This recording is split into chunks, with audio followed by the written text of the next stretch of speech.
Merhabalar, kanalıma hoş geldiniz. Bugün size tam 40 yıllık Zigon sehpaların dönüşümünü yayınlayacağız. Demirleri o kadar sağlam ki üstü ne kadar yıpransa da atmaya kıyamadık. Ben de tam bu noktada 40 yıllık eşe dosta hizmet etmiş bu sehpaları yenileyip biraz daha anılarına anı katmasına fırsat vermiş oldum. İşlem oldukça çok kolay. Basit dokunuşlar ama muhteşem modern bir sonuç oldu. Dilerseniz hemen başlayalım.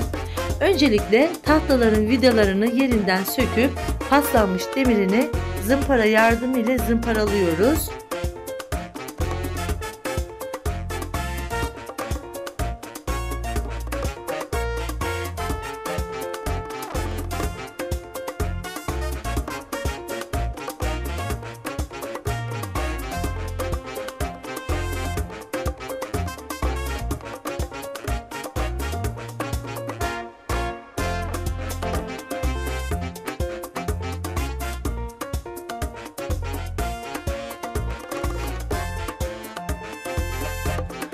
Sonra gold rengi sprey boya ile eşit miktarda sağ sol hareketlerle sıkıyoruz.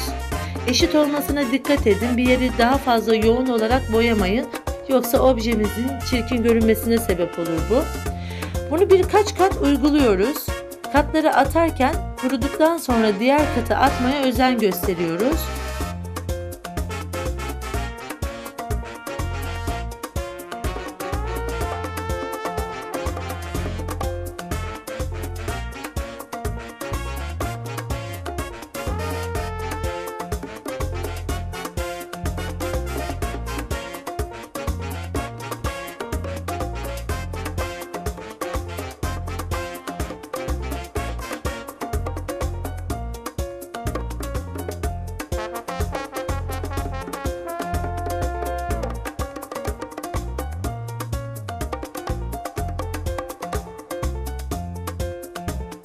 Sonraki aşamada üstünü yenileyeceğiz. Baktım ki üstündeki tahta çok kabarmış, soyulmuştu ve biraz da çürümüştü. Ben de marangoza sehpaların ölçülerinde 4 adet tahta kestirdim. Zaten kesilmişti ve zımparalanmış hazırdı. Ben de bu hazır olan tahtaları akrilik açık vizon rengi ile tam 3 kat boyadım. Yine katlar arasında iyice kuruyup diğer kata atmaya özen gösterdim.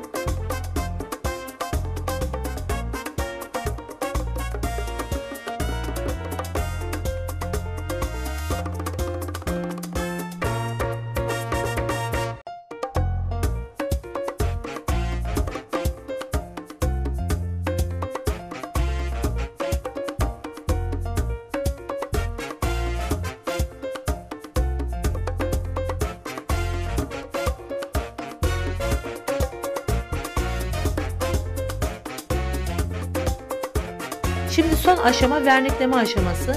İster parlak, ister mat, isterseniz de yarım mat verniğinizi güzelce eşit miktarda sürün. Fırçanın tek yön olmasına dikkat edin. Sağa sola yukarı aşağı yaparsanız kuruduktan sonra bu çirkin bir görüntü verecektir size. O yüzden eşit miktarda sağ sol hareketlerle yapmanızda fayda vardır. Buraya dikkat buyurun lütfen.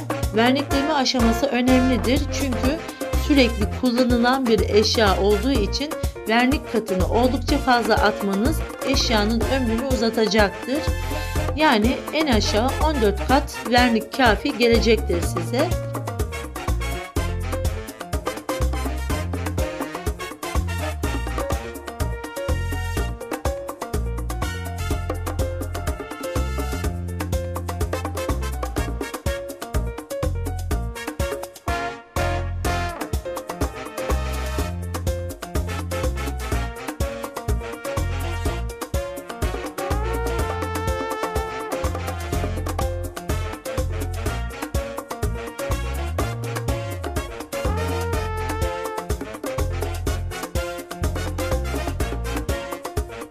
Sehpalarımız bitti ama hemen kullanamayız çünkü boyanın objeyle kemikleşme süresi var.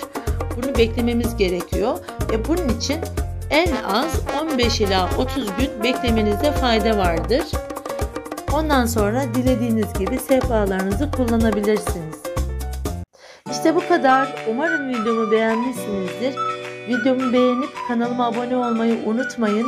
İzlediğiniz için teşekkür ediyorum. Hoşça kalın.